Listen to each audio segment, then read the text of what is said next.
Hello and welcome to Almost 30 Podcast. My name is Krista Williams and I am so glad you're here. I am Lindsay Simsick. I'm also glad you're here.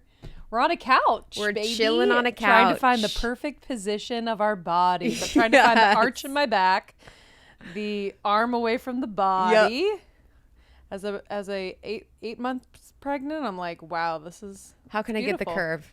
You look but great. At least I know it well. I have to fully face you during this whole interview because this is my good side.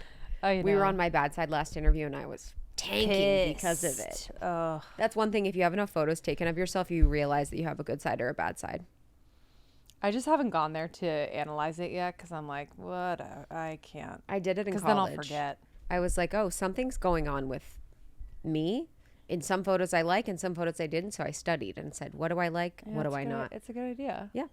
It makes you more confident when you figure out your angles or how to move or. It's like knowing like what to wear, yes. knowing like what works for your body. It's not even vanity. It's setting yourself up for success. Totally. I guess it is vanity because if I think I have my bad angle showing I'm a beast. But, if you're new to Almost 30, welcome. We're so grateful you're here. Thank you to the person that told you about Almost 30. Lindsay and I have been doing this for about 7 years now. It is our full-time thing. We have an amazing team that supports us with our courses and programs, our membership, the podcast itself, and all the amazing things that we do at Almost 30. We're a community of women, mostly all over the world, and we're here to support you in your conscious evolution in talking about things that have been helpful for us, that have been influential for us. And today's episode is going to be so much fun. It will be with Lindsay and I. So we'll do interviews, solo episodes, and then we'll have conversations with Lindsay and I where we can talk about things like attachment styles, which is the conversation we will be having today, which I'm excited about because I feel very qualified in the fact that we've navigated our own attachment transitions and conversations, and we now feel very securely attached. Mm-hmm. So just a caveat to this work is best done in therapy. This work is best done with someone that is qualified to walk you through the process, to support you in this. This is going to be Lindsay and I's education of the topic, our understanding of the topic in going through our own journey and going through our own work that you've seen on the podcast, and then both work that we've done behind the scenes. So it's not going to be end all be all. There's probably better resources for more accurate scientific information, but we just want to share the information that's helpful for us. Mm-hmm.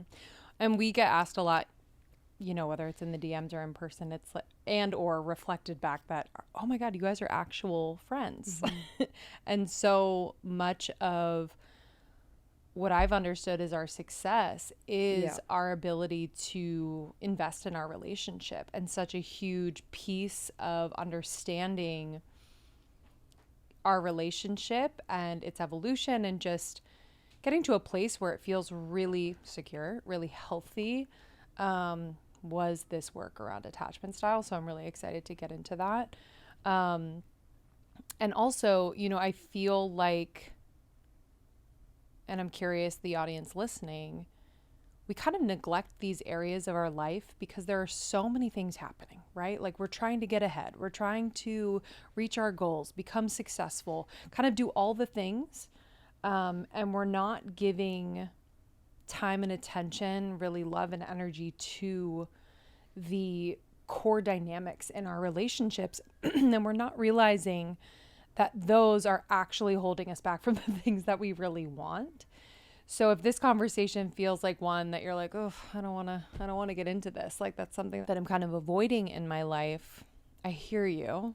But the moment or seasons where we have really leaned in, it's brought us so much perspective, so much of a feeling of liberation from something that we didn't know we were kind of weighed down by.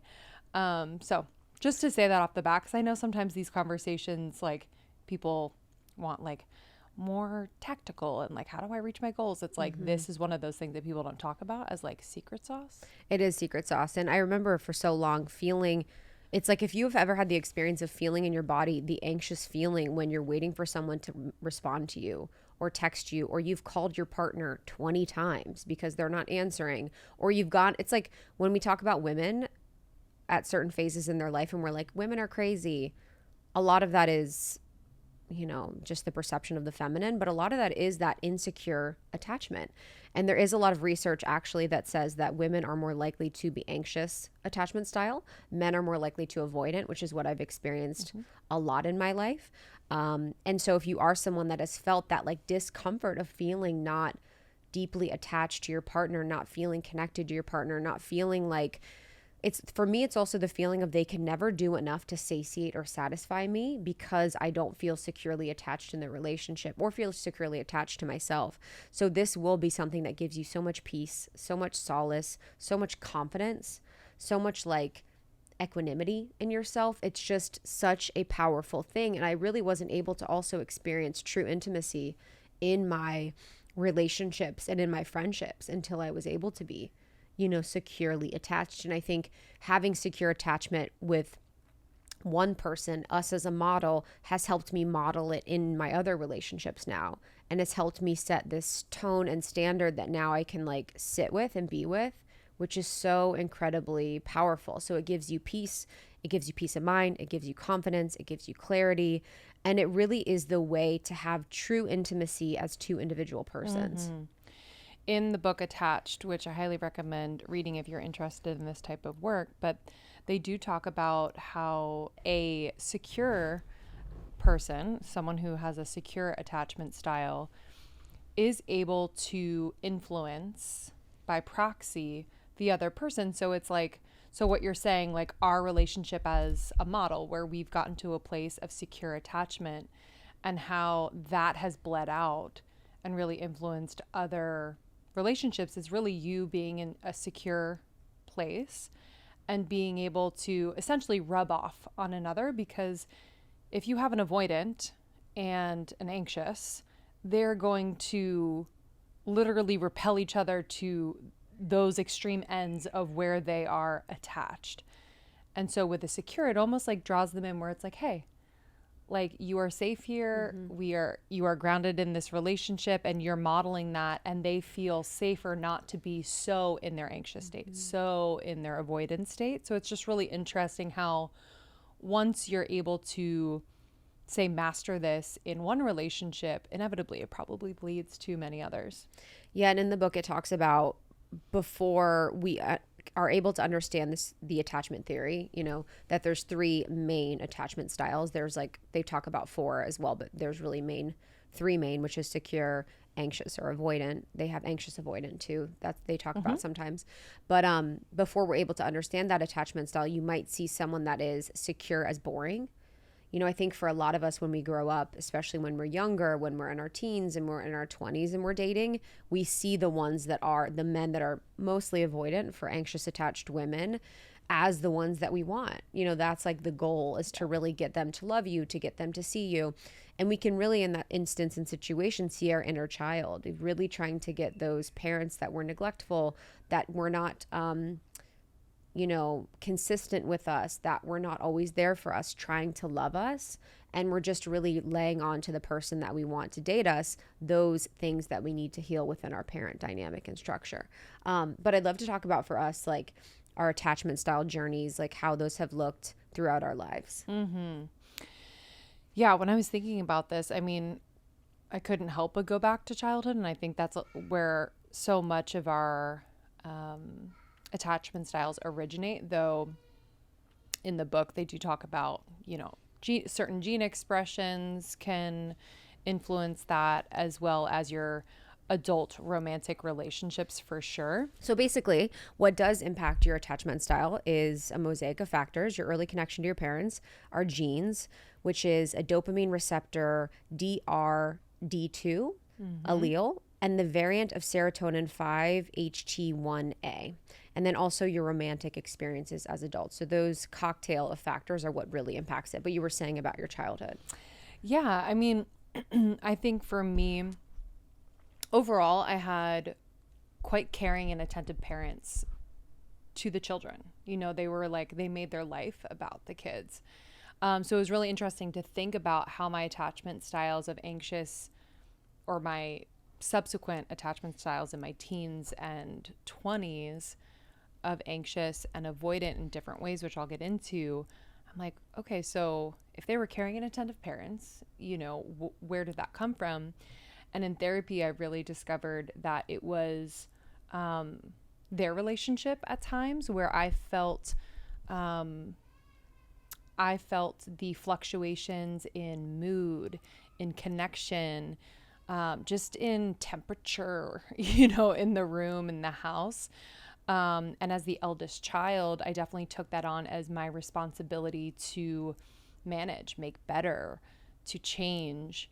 I remember, there were just times as a kid where I would be in my room and like, I think my way of metabolizing whatever conflict they were having was like, I was like punching a pillow, or I was like crying, or like kind of talking to them, but not talking to them. I'd like yell at the pillow, like, stop it. What stop. would you say? Oh, yeah. I just say like, stop it. What, Yeah. And I'm sure a lot of you out there experience some form of this. I think it is, maybe it's not, but I think it is common for parents to fight, especially back then. They didn't have the awareness of how it affected the child. Totally. So I think because they were children themselves, they were only thinking about themselves. Sure. In the, just in my experience, it was like, there was no thought of, because I remember consoling, working with their, you know what I mean, being the person that was. Totally. Yeah. And I think, when I look back, I think our parents, at least that generation, this is a generalization, where there was so much sacrifice on their end, and they wore it as like a badge, where it's like, I am sacrificing for my kids. I do this for my kids. And so when they fought, there wasn't this thought of how this affects the kids. It's like, it's almost, it's the spillover of the sacrifice of whatever. So what I noticed myself when I reflected back, I would be anxious about like, what was my dad's mood coming in? How's my mom's state of being? Walking on eggshells was definitely like a common feeling that I had, depending on like what the mood was in the house. And I know that either I would try to make it better by performing, by being like funny or light, or just trying to switch the mood, or I would mood match. So I would match their mood. I would subconsciously take it on as my responsibility, or like, oh, did I do something?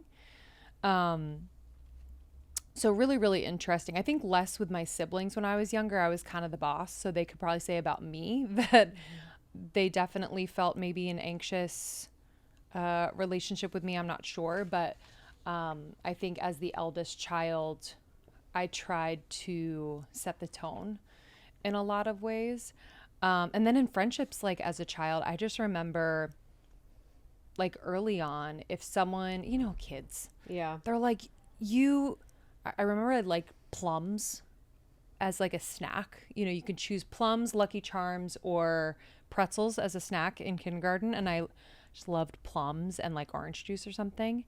And my friend was like, if you don't choose Lucky Charms and chocolate milk, like you are not my friend anymore. But I remember the feeling of like, oh my God, like she's mad at me. I did something wrong. And just kind of this like, it's so ridiculous. And I wasn't at that age secure enough to just be like, no, I like plums and orange juice. Come back to me when you're less mad.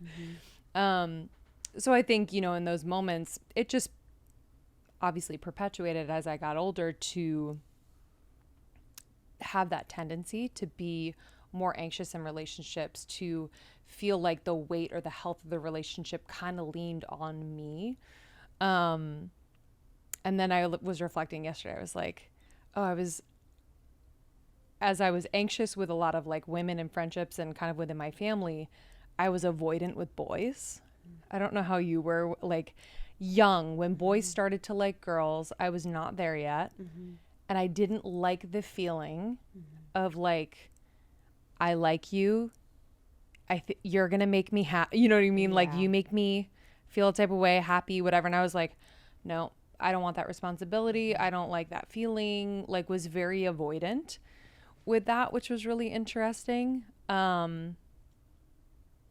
but I didn't see that affection modeled in my parents necessarily. So I was a little freaked out.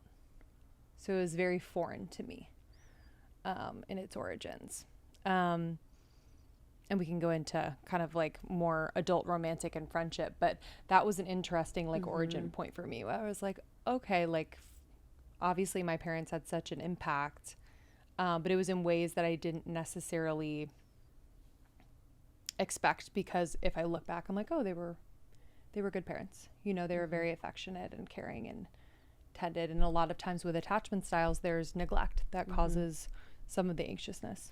I think from a child's brain and a child's development, there's neglect happening, but our adult brains are like, no, neglect wasn't happening. You know, so I think we kind of over-index on what happened in a way that we're processing it as an adult, when really as a child you're like, with 4 kids, that's a lot for any 2 parents or any people. Not that I'm saying your parents are not the best, but it's like, it's just, I think that the actual care and attention that a child actually desires is so much deeper and greater than we think they actually do need as a parent. Oh, sure. You know, most tribes and most like ways of raising children, you know, Sex at Dawn talks about this a lot, like they have the children with them on the mother until they're like 3, you know, and just even primates, the baby is with the mother until they're like very old. So I think the needs of children is actually greater than sort of what we think, and it could be small things that are really creating a situation that could have like the insecure attachment. But I think the modeling of the parents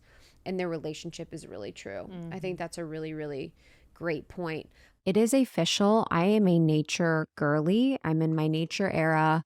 I've now fully committed to making nature a part of my life, my spiritual practice, my experience here on earth, and it has changed me from the inside out. It has been so incredibly beautiful. So when I made that commitment and I said, I want to spend more time in nature for my mental health, for my emotional health, to connect with people that I love, I needed to find beautiful, amazing, hot, sexy, cool shoes, because I didn't want to wear the same sneakers that I was wearing to the gym or wearing out or wearing to classes out on the trail.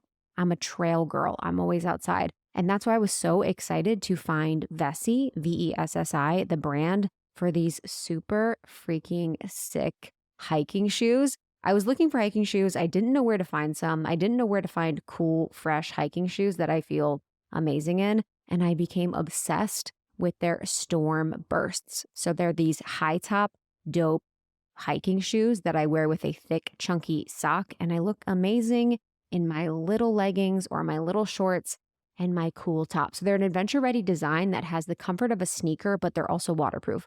That's what makes Vessi so special, is that they have these incredible, really cool outdoorsy designs, but are also waterproof. So if you haven't heard of Vessi yet, they make 100% waterproof shoes that look and feel anything but lame or anything but outdoorsy. They're just super sick. So imagine your favorite sneaker styles supercharged with waterproof technology and unmatched comfort. I'm really excited for you guys to try Vessi. They have pairs for men and children as well, so you can get some for the entire family and you can feel good about going outside. I can imagine the moms are really looking for an amazing waterproof pair for their kids.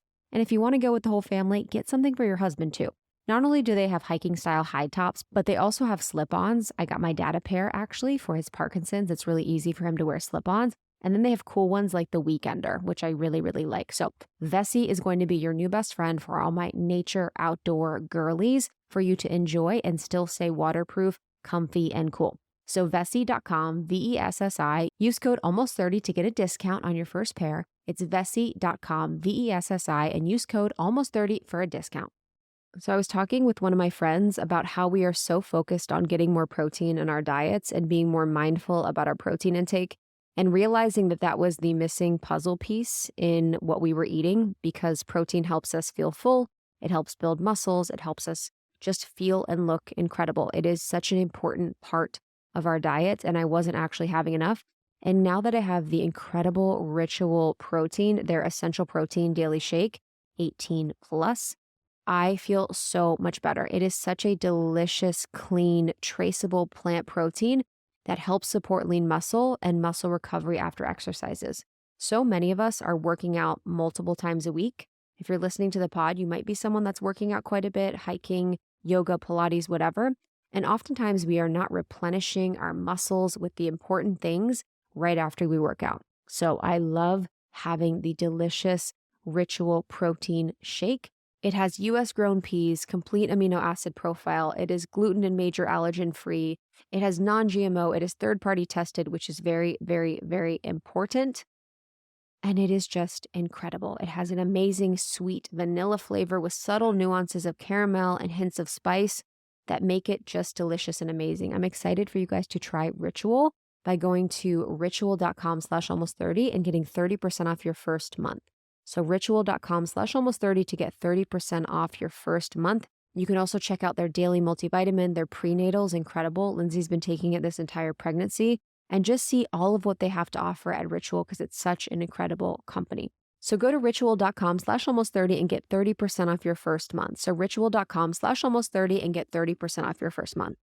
And I think for me growing up, mine was, I think, wavered quite a bit in, I might have the insecure or the fearful avoidant, because I did have anxious moments and I did have secure moments, and then I did have avoidant moments. But I think mine developed really into more avoidant for most of my high school and college, where I was like, people that are dependent are losers, people that rely on other people are losers, like people, it just had this sort of like rebel rejection idea of having intimacy and connection to people, and feeling like if I needed someone else that there was something wrong with me because I had tried to have that connection and it was rejected. So then I was like, well, fuck that. Like, in childhood. Yeah, why would I want to do that? Because my parents both worked a lot, and they weren't home quite a bit. So we had caretakers, we had people that supported us, but there wasn't really like a secure attachment because of the mental health of my parents and sort of what had gone on.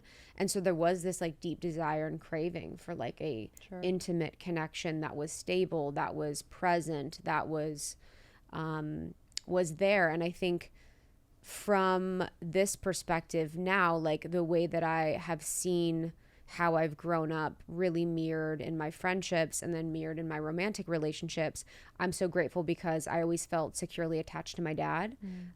Although he wasn't as present as I, actually think my younger self thought he was. When he was very there. So I've had very secure attachments with men, but it's been more of a focus of my women is feeling very insecurely attached. But it's interesting because, as you know, there's like levels to the attachment. So I felt securely attached to men, but in my perception of what I felt like was securely attached, it was actually more avoidant. But I perceived it as securely attached because I felt like I was in control. So I think there's a line too where people perceive themselves to be securely attached, but they're actually avoidant and they're in control of the situation. Right. So it feels safe for them. So there's a safeness of actual intimacy where you can actually have rupture, you can be out of control, you can be in equal standing in the relationship and have true intimacy where there is vulnerability. And then you can have perceived secure attachment where you're actually avoidant, but you're in control because you're not showing true intimacy or vulnerability. So I think for me, that was like a good portion of my relationships with men where I was like more avoidant, but it felt secure because I wasn't fully sharing or showing myself. I think a lot of women experience that. I'll just generalize with women in a heterosexual situation where, like, I think what you're describing, a lot of women might see men as seemingly like stable, secure, but they're wondering why he's not fully committing, but they blame themselves. Yeah. So he's saying like, I like you, this is great, I'm just not ready right now to like commit or kind of go there on the intimacy end that you're describing. But I think as women, sometimes with a little bit of that anxious attachment, are kind of leaning into what you perceive as their secure attachment when it's really more avoidant than secure. That's such a great point. Yeah, that's such a great point. And so people that have anxious attachment style tend to be clingy, tend to be highly sensitive to criticism. They need approval from others. They can be jealous. They have difficulty being alone. They have low self-esteem. They have an intense fear of rejection. They have fear of abandonment. They have difficulty trusting others. In both attachments, avoidant and anxious, you have a difficulty trusting other people. And they really act out and say things that they later regret. just because they have desire of getting that reaction from that. So if you're someone that can blow up, or you can really just always seek more chaos in the relationship, it might be because you have an attachment wound that is being activated so that you can get that connection to the other person through the conflict. Right. And I think you see that a lot with women, especially in your college. Oh yeah. I mean, The drama. the having the resolution, like that whole thing was like a whole journey. Yeah, and I think we can just take a moment to kind of describe the different attachment styles, just so people have like, you know, very clear. So you just described the anxious attachment. So avoidant, and you mentioned this with, you know, your late teen years, early 20s, idealize a life of self-sufficiency. You look down on dependency, always really maneuvering to keep people at a distance. You might persistently just avoid the emotional and physical intimacy with people, feel a strong sense of independence. Like I said, you're uncomfortable expressing your feelings, are dismissive of others and their feelings. You have a hard time trusting people. You might feel threatened by anyone who tries to get close to you. You spend more time alone than interacting with others, and you believe you don't need others in your life. Yeah, and I think the threatened by anyone who tries to get close to you is very interesting, because you might be turned off, or I'll say for myself, like I would be turned off, or I would be freaked out or weirded out by people that would try, yeah, like almost like it was a turnoff for people that would want to be really close to me that were a secure attachment, because I would spend so much of my energy focused on the insecure attachment relationships. And this would happen so much with women, where I would be in relationship or friendship or proximity to women that I would idealize, that I would pedestal, that I would have insecure attachments with. And I would focus most of my time trying to figure out what I could do in that relationship to have them like me, them see me, to have their attention or their affection. And it would just take up so much of my psychic space and energy, because I didn't feel worthy enough of the attachment, or I felt like I needed their approval to like exist. Sure. Yeah, it's been, and we'll get into friendships, because I think that's a huge threshold that I think we meet as women, you know, as we get older, especially approaching our 30s. But just to describe a secure attachment, this type of attachment style means you feel comfortable with intimacy. Your emotional system doesn't get too riled up in the face of a threat, as with anxious, but doesn't get shut down either, as with avoidant. So just some signs: ability to regulate your emotions. You are easily trusting of others. You have effective communication skills. You have the ability to seek emotional support. You are comfortable being alone, comfortable in close relationships. You have the ability to self-reflect in partnerships. You are easy to connect with. You manage conflict well. You have high self-esteem. You have the ability to be emotionally available, reliable, consistent. You welcome intimacy, very little drama in your relationships. And as Chris was saying earlier, like sometimes can be perceived as kind of boring. Yes, I have Alyssa Nobrega, who's a friend. She was saying that, you know, if you have three people, you have the person that you have like the fireworks spark with, you have the person that you see as boring, and then you have the person that just kind of piques your interest but like doesn't really seem exciting. She's like, you should go for that person.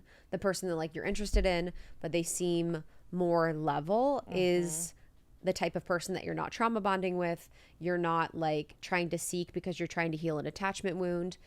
And I think that's so interesting, because I've only gone for sparks in my life. Yeah. Like, but I also think it's sparks, but I've had healthy long-term relationships. I've dated a lot of people, and so it hasn't, I don't really go for trauma bond in the way that it's super sparky, but there is something where I'm like, there has to be a yes. So I think that's interesting and going to be interesting for me as I think about dating. As when you say spark, do you mean drama, or do you mean like, what do you mean by spark? Yeah, there isn't drama. Right. There but isn't spark is drama. more so like a, No, she means, yeah, I guess she means spark in the way of like trauma bonding drama. Got it. Okay. Yeah, where you're like, he doesn't like me at all, you know, but I want to make him like me.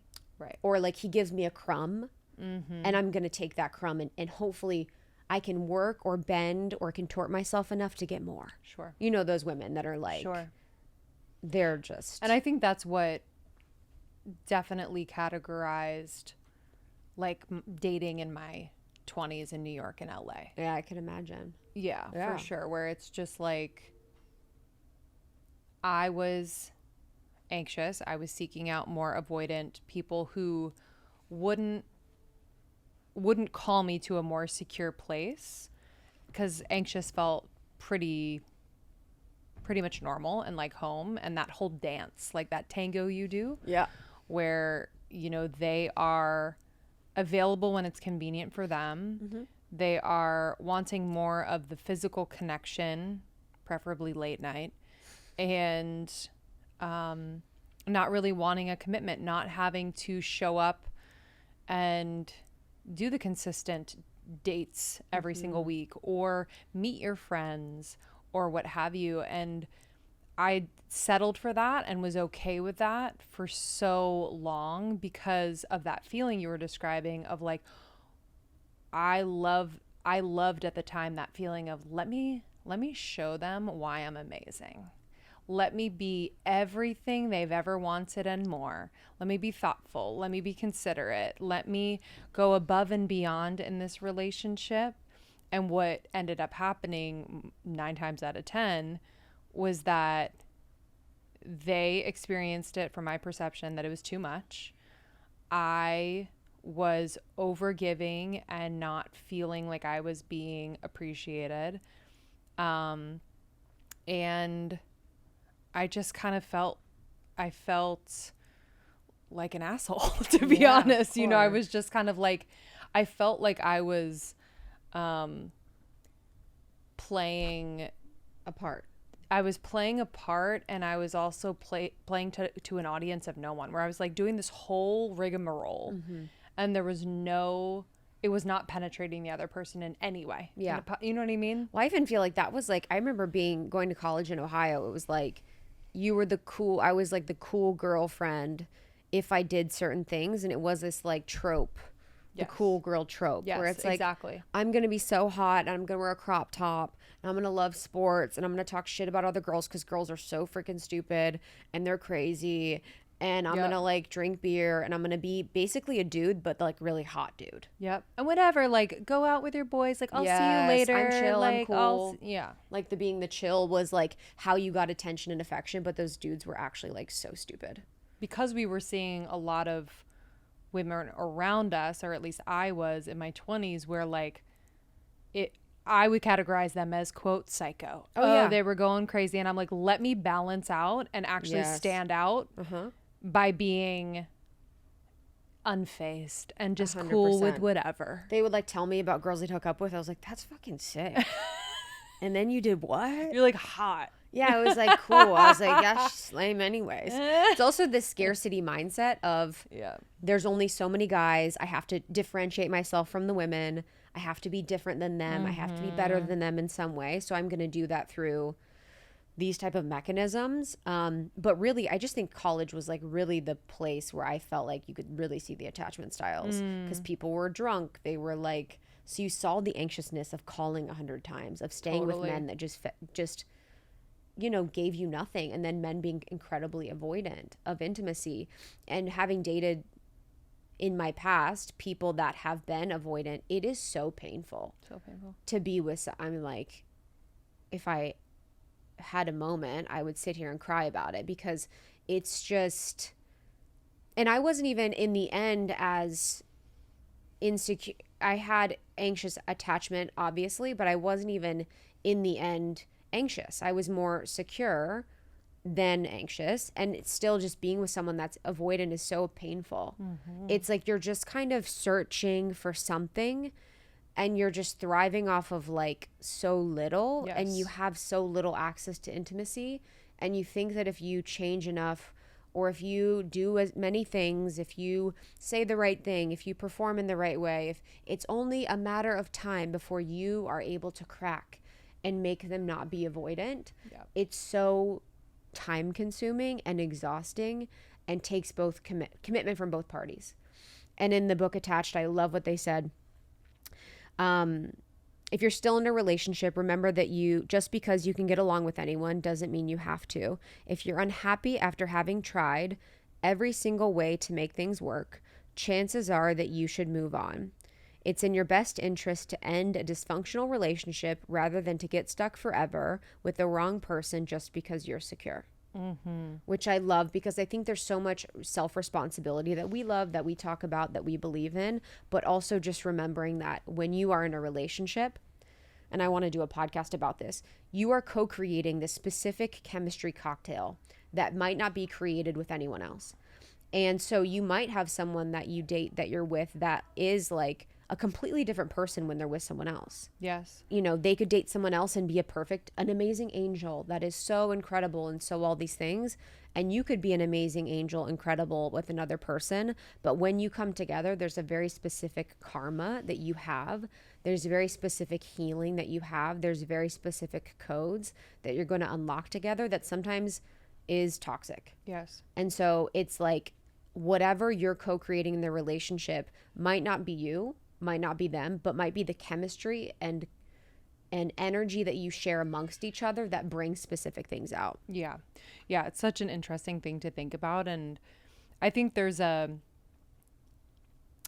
balance in that. I do think that there are personality traits and or patterns of behavior that someone's going to bring to every relationship no matter what. Yes, you know, that very true. That they absolutely should need to clean up at some point, and otherwise they're going to see those same relationship patterns pop up. But I do agree in that maybe in another relationship, that person who was experiencing some negative behavioral patterns in one relationship, the next one isn't activating it as much. It doesn't mean they still don't have it to work on, but it's almost like it lays dormant because this other person doesn't activate it as much, which could be good, could be kind of a missed opportunity. Yeah, that's true. To work on that thing. But I completely agree. And if I look back on my romantic relationships, you know, through whether it's like through high school, college, and then into my years in New York and LA when I was dating, I think back to my first one in high school. It was actually very secure. So I'm surprised by the trajectory of like going into like a very anxious state in college with my college boyfriend. But each one really showed me and activated something within me that surprised me in kind of a negative way, where I'm like, whoa, like I didn't know that this part of me existed. That could be whether it's like really jealous or part of me that gets really anxious when you communicate like just very direct truth with me. Like I get very anxious because it's saying something about me, or but it's all been like feedback, and it's been all very like purposeful. I don't think I've gotten it, quote unquote, until my 30s, to be honest. But in looking back, it's kind of nice. And if you're listening to this, it is kind of nice to like do a little reflective moment about your relationships and how they've kind of unlocked certain aspects of you, whether good or bad. And we don't even have to look at it like that. It's just what is, and how you've been able to kind of work with it and alchemize it over the years. And hopefully, whether it's now or soon, get to a more secure place. Yeah, I think my first love, like I had a few relationships before my first love, but that was in high school and into college. And that was the first relationship where I was so incredibly anxious because there was so much to lose. It was the first person that I truly loved, you know, the first real intimacy that I felt with someone, and the first person that I felt secure for the first part of it and felt like was going to be in my life forever. I think you think that a lot with your first love. But then when we were going to break up and things started to unravel, it was like that's when I felt anxious. And that feeling is the worst. Yeah. You feel so out of control. You feel so out of, you just feel so unsafe. Like it just takes over your mind. And I wish I would have had an understanding of what was happening, because it was so uncomfortable to feel that and to feel that loss of control. So basically after that, I over-indexed and then would be avoidant, you know, with people. And I actually feel bad for my next relationship because I feel like I was so avoidant of intimacy. And I think this person was really available for intimacy. And that was what we co-created. That's what he was looking for. That's what I was looking for. But I basically from that point became more of an avoidant. That's like a protective. Yeah, as a protective mechanism. It's not safe. I can't trust people. Sure. I can't trust men. I can't trust my intimate relationships. And then would be more avoidant, secure with men. And then, pretty much anxious avoidant with women throughout my trajectory. Like would be avoidant if I felt like they wanted too much from me, if they were projecting on me, if they needed too much from me, but then be anxious if I pedestalized them and I looked up to them and felt like they were someone that wouldn't allow intimacy. I almost felt comfortable a lot of times with women that had a guard up or couldn't be intimate with people because I was like, oh, this is safe. I can go as far as I want and they're always going to have a wall up. I even have a friendship like that in my life where I actually love her so much because she's so guarded and it's like very fun for me to be with her because I can be as emotionally available as I want and I know that it will stop at a point that she's going to protect herself with. And so it's actually very pleasurable for me because I don't have to have my own guard up because I know she has her guard up. That makes sense. Guys, I'm really excited. I have another free offer for you. That's right. We have another free offer from one of our amazing sponsors, Element. And Element is offering our listeners at Almost 30 a free sample pack with any order. So that's 8 single-serving packets of Element free with any order. This is a great way to try all the flavors of Element free with any order. So that's drinkelement.com/almost30. Drinkelement.com/almost30. Drinkelement.com/almost30. So Element, as you know, is my favorite. I drink a few packets every single day, usually 2. They're especially important with me when I travel. And it's an amazing, tasty electrolyte drink mix with everything you need and nothing you don't. It has no sugar and the perfect science-backed electrolyte ratio. It has none of the junk. So I remember previously when I first heard about electrolytes, I drank a few other brands before we started working with Element. And I remember feeling exhausted because it had so much sugar, fillers, and junk. It is so important that if you are hydrating, first of all, that you hydrate, but second of all, that it is a quality formulation. And Element is formulated to help anyone with their electrolyte needs and is perfectly suited for folks following a keto, low carb, or paleo diet. Electrolytes really facilitate so many different functions in the body, including the conduction of nerve impulses, hormonal regulation, nutrient absorption, and fluid balance. So all of the things that we're doing, all of the supplements, the workouts, the blah, blah, blah, is not going to work if we don't have the foundation of being hydrated.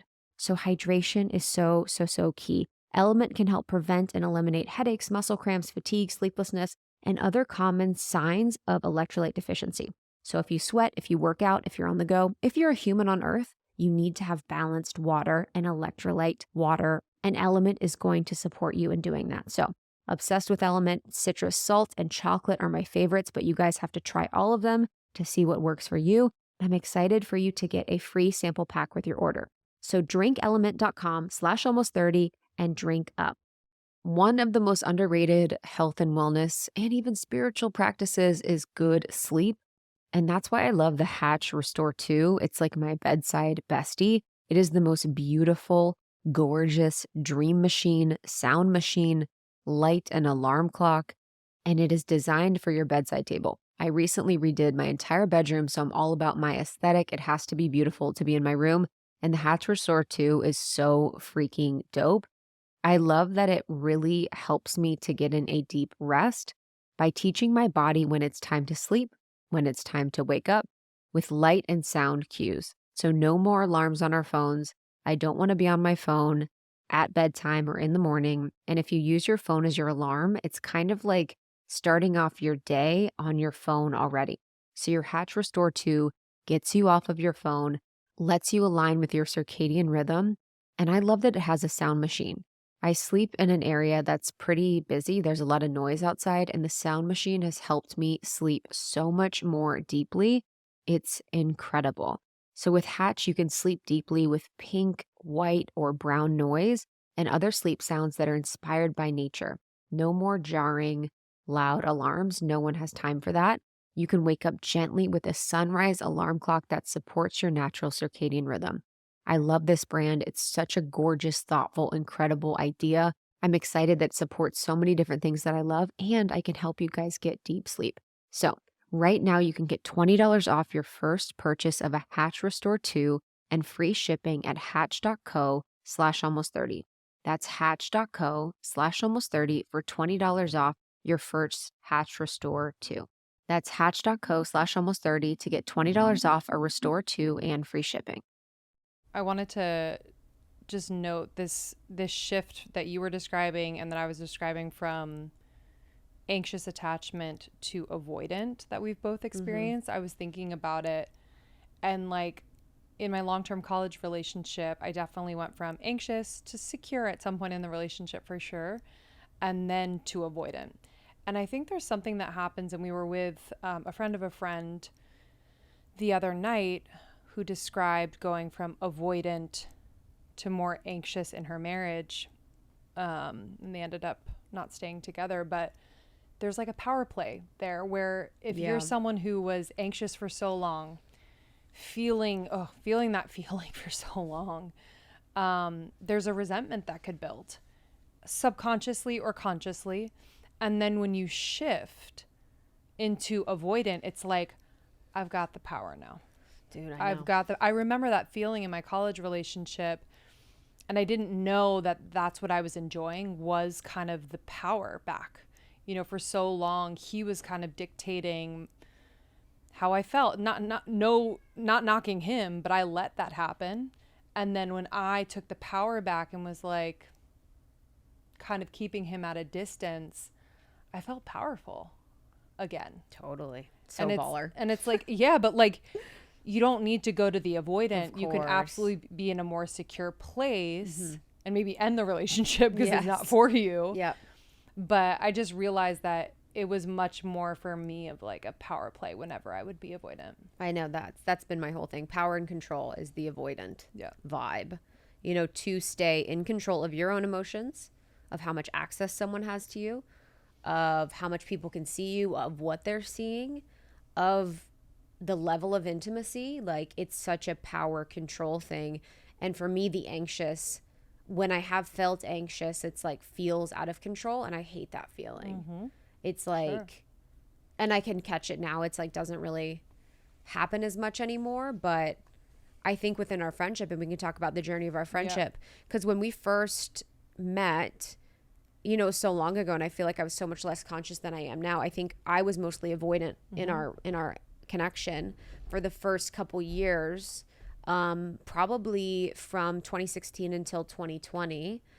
And then in 2020 was when I think it was not avoidant. It evolved to more secure.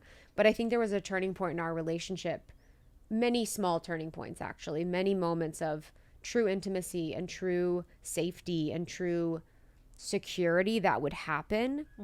And for anyone listening, just as examples, those are things like, you always answer when I call or call me back. Small but stupid. Every time I could say anything, you are always like, the reaction is always available and open. So I could say things that are completely inappropriate, completely crazy, completely out of anger, completely out of spite, completely out of the lower part of me. And it's always okay. It's never judged. And so that means safety and security for me. I'm like, okay, this is safe and secure. Or it would be like just the small rupture, hard conversations where we would have a hard conversation, come back stronger, come back with more love, come back with more acceptance, really provided in those moments before we were able to really have deeper intimacy, the opportunity for me to have more intimacy and to feel safe. And to have that part of me that feels like it has to be in control, to like take a little step back, because it's like, we can have this without feeling like you need to be in control. Right. And then there were just moments over our course of 2020, just feeling like, oh, in my deepest, darkest challenge, I can still trust and be here and feel like this person's not going to go away. And so then it was like, then it basically became secure. But then when you become secure, there could be that moment where you're like, I could lose it. Sure. And then it becomes anxious because you're like, what if it then goes away? Totally. And I started out in our relationship anxious, so we were a perfect match. But I think also that we had the layer of our friendship and business. And I think my anxiousness was very much tied up in what we were building. I would just feel like, how am I contributing to this in a way that is enough, that is like as impactful as Krista, who's coming from the corporate world, knows how to run a business, knows how, like, and you were starting your own business for the first time. Yes. In this way. Yeah. You had your travel business, you had your blog, but like, no, totally. But you had the experience. And so in those foundational times, I was so insecure, and it really affected our ability to connect in a real way and be intimate. I think like we did our best, but it was so hard for me to get over myself in that way. Yeah. It's the worthiness. I'm not enough. What I'm providing is not enough.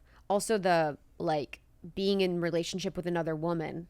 It's comparative in your reptilian brain naturally. Exactly. Is she better than me? Is she saying more than me? Is she funnier? Is she all the things? Is she like whatever? So there's that going on too, which you have to like remedy in your mind and be okay with. And I had a history, as you all have heard, I'm sure in other episodes, just in high school especially, where women to me, I was like, I'm over you.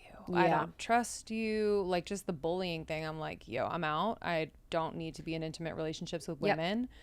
So even though I was anxious and wanting the validation from you and wanting that connection, I think there was a part of me that didn't know how. I'm like, I'm not worthy of this because I haven't had it in a long time. And I don't trust myself to maintain it, all that stuff. Well, it's like you wanted it from me because you knew I wasn't going to give it to you. So it's like if I was, you probably wouldn't have wanted it from me, because we have this perfect match for healing. Yes. And it felt like to me, like, I just felt at moments, it made me even more in my control and power. Yeah, it's a power dynamic that we played into. Totally a power dynamic. Yeah, it made me even more in that. And that was just so, there's the part of me that loves that dynamic. That's like, yes, obviously. But then there's the part of me that's just, it's not the most loving, heart-centered state to be in. And I was obviously facilitating it, but it doesn't feel comfortable. But it really fed into my avoidancy, and I was avoidant very much. And then, with the transitions in our relationship and then like becoming secure and then feeling like it might go away with your move and just like all of our life transitions brought up more of me feeling anxious. Yeah. And I think, and I want to hear about that, and we've talked about it, but it's so real when you have like these life transitions with close friends. It can bring up so much insecurity, about like, so is this going to change? Are we going to like, what's happening here? And for good reason, because things do change. Like there's inevitably things that change when you have a big move, you get married, you get a divorce, you start a new business on the side, you do whatever. Like there's inevitably things that are going to change. But I think when you are in a secure place, like you said, you kind of fear, when is the other shoe going to drop? Like what's going to change about this? I don't want this ever to change. Like this is ideal. Well, it was the first secure for me. Yes. So like I've had touches and tastes and I've gotten closer to it, but it was the first truly secure with the amount of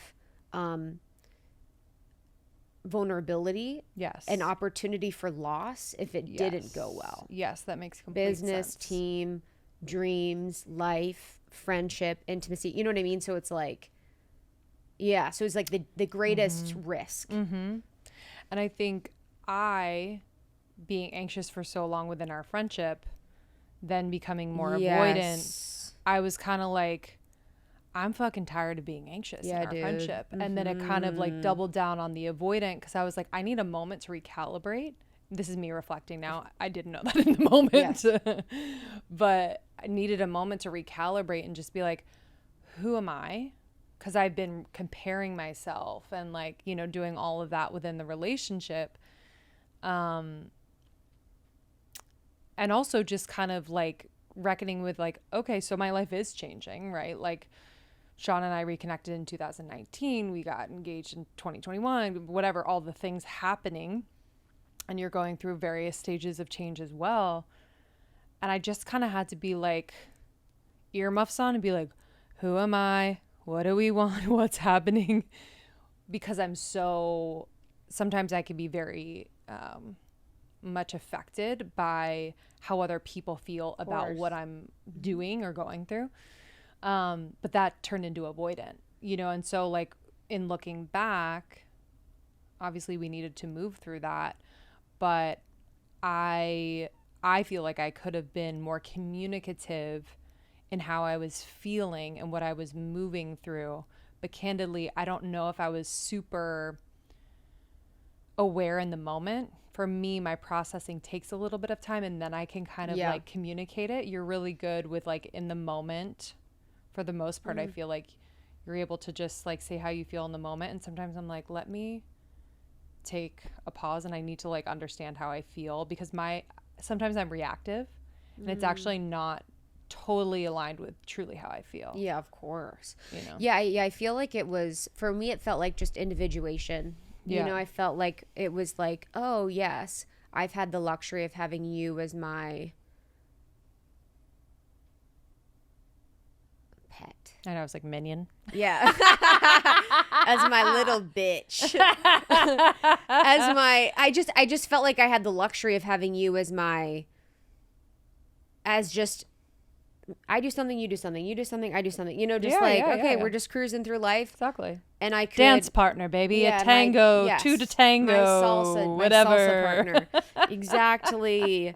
My Mork to my Mindy, my whatever. But yeah, I felt like I was like, oh, there needs to be like an individuation process because I'm no longer the sole source of who you were looking to for validation, I think. Sure. You know, and I think now that doesn't happen or that's different. You know, you just have like deeper connections with the more people in your life that are more secure. So yeah, it and felt deeper with us. Like I feel like we're in a secure place. We're like, so it's like it's less of a that codependency. Yes. And and it didn't feel the anxiousness. And, you know, for the example of when that felt anxious, I remember one time you moved to New York. I was in Los Angeles. So we record the podcast on both coasts. We travel for the podcast. You had just moved to New York a few months prior and you didn't want to travel. And I just felt like, and you were like, hey, I just don't know if I want to travel. And I felt like for me, that kicked off the story that was, you don't want to be with me. You don't care about what we do. You don't da-da-da-da. And it's really the small part of me that's like, I want to make this about the business because that feels like a valid thing rather than like I'm hurt and I feel rejected and I feel like you don't care about me. Yeah. Yeah. And I remember just being pissed. I was like, dude, this would happen. Yeah. You let her go and she is now abandoning you. And yeah, just like taking time and talking through that. And we had a clearing conversation on the beach and yeah, it was really, really beautiful, but it was just so nice to be like, yo, I'm fully activated by what you said right now. And just, you know, you were like, yeah, I am too. And just taking time and taking space and like being able to acknowledge that feeling and that emotion and just kind of move through that has been so powerful. And knowing that like, it's okay. Yeah. You know, to acknowledge the activation. Guys, I have a free offer for you. Something you can get for free, a 4-pack of eBoost Super Fuel, my favorite sparkling energy antioxidant mineral nootropic beverage you can get for free. So go to eboost.com. That's EBOOST.com/almost30 to get a 4 free pack of Super Fuel. That's right. All you have to do is pay for shipping. Get a free 4-pack of eBoost Super Fuel at eboost.com/almost30 and get a 4 free pack. So eBoost is the sponsor of today's show. They are so incredible and they're super unique. What I love about eBoost is that all eBoost products are natural plant-based caffeine, while most other energy products use cheap synthetic caffeine.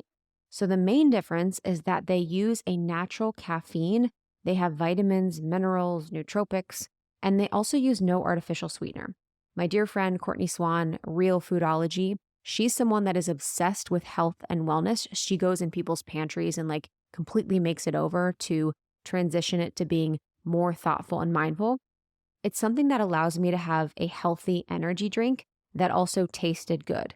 And for me, I'm super mindful of my caffeine because I don't feel good if I have too much. If it's not a quality caffeine, synthetic caffeine can make me sick. So this really allows me to have a natural caffeine boost that tastes really, really good. So in the afternoon, my midday slump, I'll have an eBoost Super Fuel, or in the morning before my workouts, it tastes amazing. Not only does it have natural caffeine and no artificial sweeteners, but it also has nootropics, antioxidants, vitamins, and minerals. It is so amazing. And plus, you can get it free, so you can try it out. So go to eboost.com, that's eboost.com, and use code ALMOST30 to get a 4 free pack of eBoost Super Fuel and enjoy. We never do this at Almost 30, but we are having a 44% off sale of every single thing that we offer for the next week.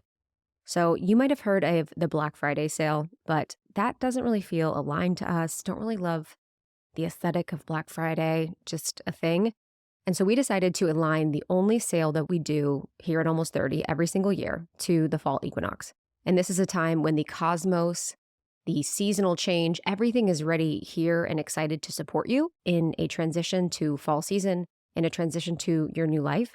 And so we thought we would do our yearly sale now. So right now you can get 44% off everything at Almost 30 at almost30sale.com. It's almost30sale.com. Use code FALL for 44% off. That's code FALL for 44% off.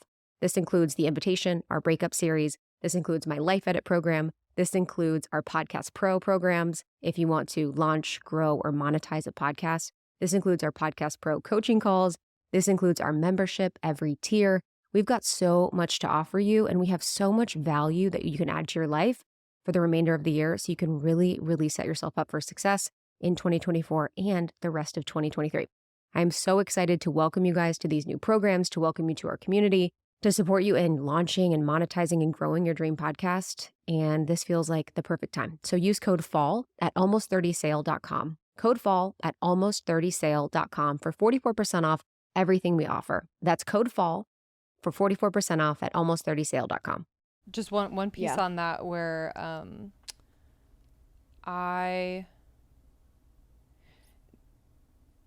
it was really helpful in that conversation and the ones that we had around that to understand. So if you're someone out there listening and you're able to have these conversations with people that you're in intimate relationships with, part of the beauty is not only learning about yourself and your attachment style, but also understanding the origins of where your friend is at. So to learn that you're working with abandonment stuff.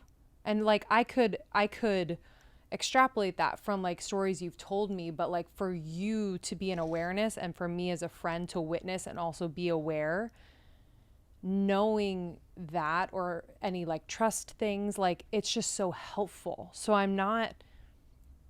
I feel less reactive to those moments, just as I'm sure you understand me on a deeper level when I'm, acting a fool. And it's like, I know this about her. Yes. I know she's working through this. And it just becomes such a better environment to like be who you are in the moment, but also just like grow and be loved and witnessed through that, rather than like, I don't know what she's doing. It's fucking annoying. It's fucking my shit up. It's like, no, like she had some serious like abandonment stuff. And this is totally activating that. I'm activating that right now. So and it's like thinking about it in a positive way because it brings compassion. It's like you love this person enough to activate those wounds in them. Yeah. Like the people that activate the wounds in you on a soul level are so important, and that's such an important part of your growth. And sometimes when I do activate people, it's actually there's a small part of me that's like, oh, I'm so grateful that they love me enough to be activated by me, or to be like, hey, this bothered me. I'm like, oh my God, we're at an intimacy level where you're annoyed by me, or like you're bothered by me, or because then I'm off the pedestal and I'm out of the game of like, I'm the best person you've ever met. I'm the perfect friend. I'm no longer presenting as perfect. Yes. I'm now like the full human being. But yeah, I think, and I love the way that we've done it. You know, if I was to like rep any part of our process, is like, we're not meeting and we weren't immediately like trauma bonding. Like, girl, what's your attachment style? What is like your wounding? What is your trauma? Like, we never labeled ourselves in our relationship when we first met. We allowed the process of our understanding of our unique makeup of trauma, of attachment, of whatever, to develop and uncover naturally and progressively as we deepened our intimacy, so that you had access to that information about me because you were deserving of it. Yes. Not because you were a stranger, not because I wanted to be intimate with you, not because I wanted to label myself or make myself feel better because I had these things, but it was like, we've been friends for 5 years and now I'm going to tell you about this. And then because we're at this level where we have this agitation happening, let me let you in on something. I had this experience where this and this is bringing this up. And now you can understand me and have more compassion for me. So yes, us and our friendship, and for anyone listening, when you're in your intimate relationships or romantic relationships, giving the right people access to the information about you is so important, because actually people can weaponize that information. And I've had that happen in my relationships in my life, where you think you're trying to be intimate with someone to create deeper intimacy, but actually the wrong person with the right information will weaponize it and harm you. Yeah. And so the way that we've shared information about that so we could become closer has been really, really beautiful. And we don't take it for granted. Like, we're very compassionate with it. We use it as a way to create deeper love and intimacy. Oh yeah. And it's taught me so much. I feel like our relationship is, and we've said this, but like a model for my others. It's helped me with my relationship with Sean, where like I don't go into my relationship with him like I used to, wanting to change him. Yeah, of course. I don't go in wanting to change you. There was probably points at which I was like, I wish she was like this, or I wish he was like this. And it's like, it's just such a more full experience to be in relationship with the whole person, and over time be able to learn about the aspects of them that make them who they are in this moment, to support and encourage growth when it's needed, to hold them to a higher level of awareness that you know that they are working towards, and maybe you can help them, and vice versa. It's just so much more fulfilling than being like, hey, you need to be this person that makes me feel really comfortable, and in doing so, I'm going to avoid pain, discomfort, growth, all the things. Huge. So the way that we've become, secure overall, besides using our own relationship as like a playground, besides acknowledging our feelings in the moment, and besides like unblending ourselves from the things that have brought us to that place. And the unblending is an example, like, I had this type of abandonment, so this is bringing this up, kind of creating a triangulation effect, is through therapy. Lindsay and I have been in therapy for 4 years now, you longer, 5 years now, very regularly. So having that person that you can have a secure attachment with. I mean, it is underrated how my therapist has really provided an example for me of how I can be myself in relationship and how I can build a secure attachment. So therapy is a huge one. And also coaching. We've done coaching over the years, and having support in coaching has also been so helpful. Yeah, because it brings in so individual therapy, and then coaching is really half group therapy together and half kind of integrating the business aspects as well, because we're it's not one and the same, but we can't talk about one without the other in our relationship in particular. So that's been just really nice to have a forum where you and I can come and have a mediation moment, and both feel really seen and really heard, and also hear ourselves. Sometimes like I would come to our coaching and like I would hear myself saying something. I'm like, that's so interesting. Yes. I'm like, okay. Yes. I kind of feel what's beneath that. Oh my gosh. Can we go a layer deeper? Because I'm like, oh, I've been perpetuating this story that I'm saying right now, and I actually want to say something different. I actually feel something a little more, a little deeper, you know. Yeah, I was talking to a friend the other day and I started to talk about something and she brought me to consciousness because she's like, oh, that's so, and I had no idea what I was saying, but I was, an unconscious program that I had been running started to come out. And I was like, what am I talking about? And it was like, and so we just have so many of that. Yes. So speaking it out and having a mirror that's conscious is so important. Also, clearing conversations. And we've done a podcast on clearing conversations that will link. You did an amazing episode on that. And clearing conversations is really coming to the table very processed with someone. So very processed in your emotions, very aware of how you're feeling, very grounded, very in your body, seeing, you know, using phrases like the story I'm telling myself is, help me to understand, and looking at it through a lens of love rather than a lens of defense or ego can just change the game for your intimacy. And coming in with the intention to become closer to the person you're having a conversation with rather than prove your point to be right. Yeah. Yeah, I think that's a big one, because we could say like, oh, I don't need to be right. But it's like there's a subconscious part of us that really wants to be validated and right. Totally.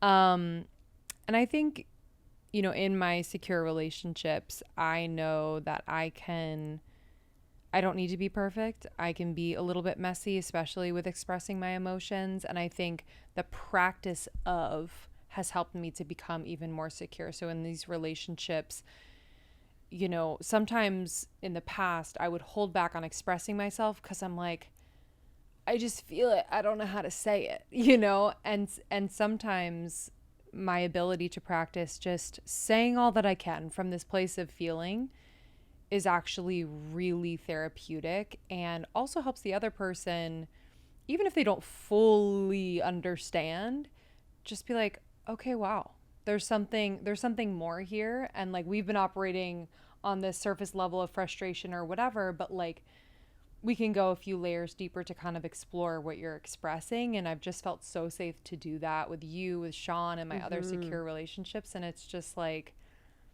it's liberating a part of me that I feel like I've kind of pushed down for the sake of being acceptable, perfect, make other people feel comfortable. So that's been super important for me. And another important one for me has been like being able to take space.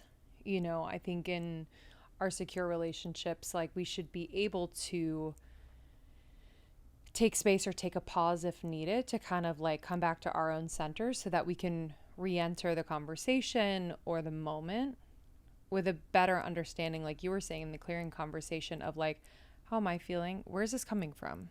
Like, what's the origin of this? Can I speak to this in a way that like I can really bring this person into like a collaborative understanding of what's happening?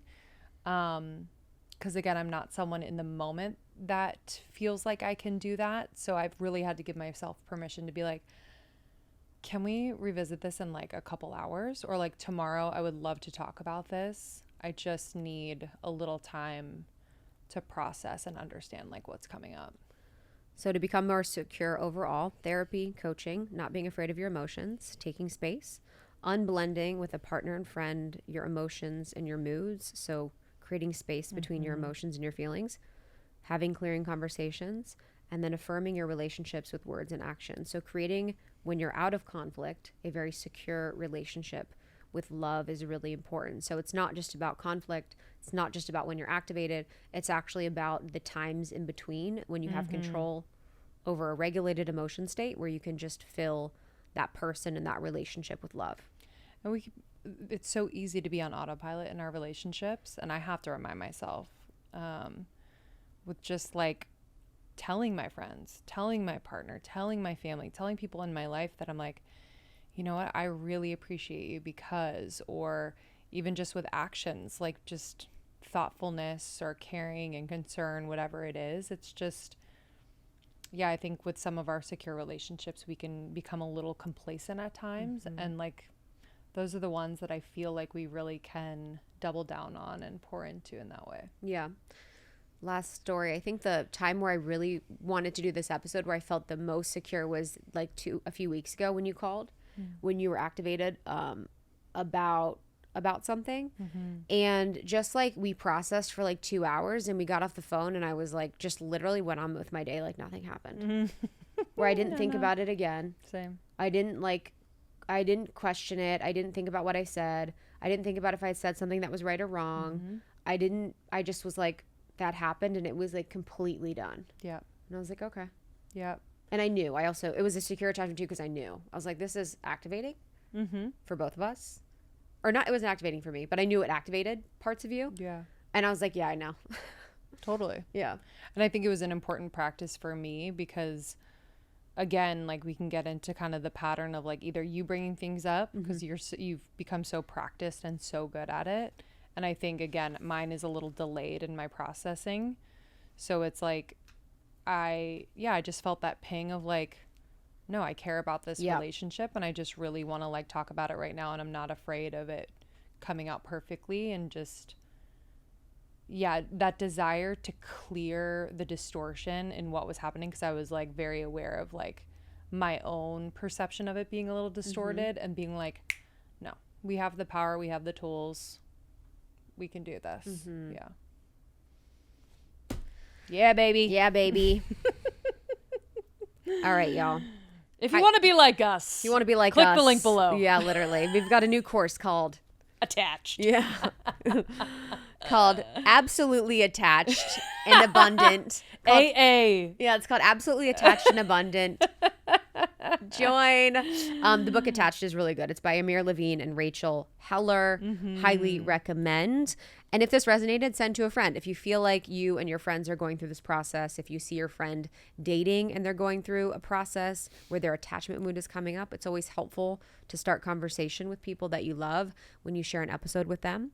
Thank you for subscribing to Almost 30, either on Spotify or iTunes. Thank you for listening to Morning Microdose, which is our daily dose of Almost 30, some of the best clips and highlights from our show on a second channel and podcast. You can find us on YouTube for our beautiful, beautiful videos, and then Almost 30 podcast on Instagram and TikTok. And you can find me on Instagram at It's Krista.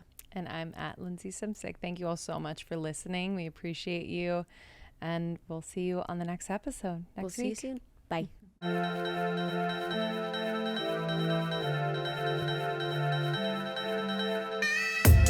Bye.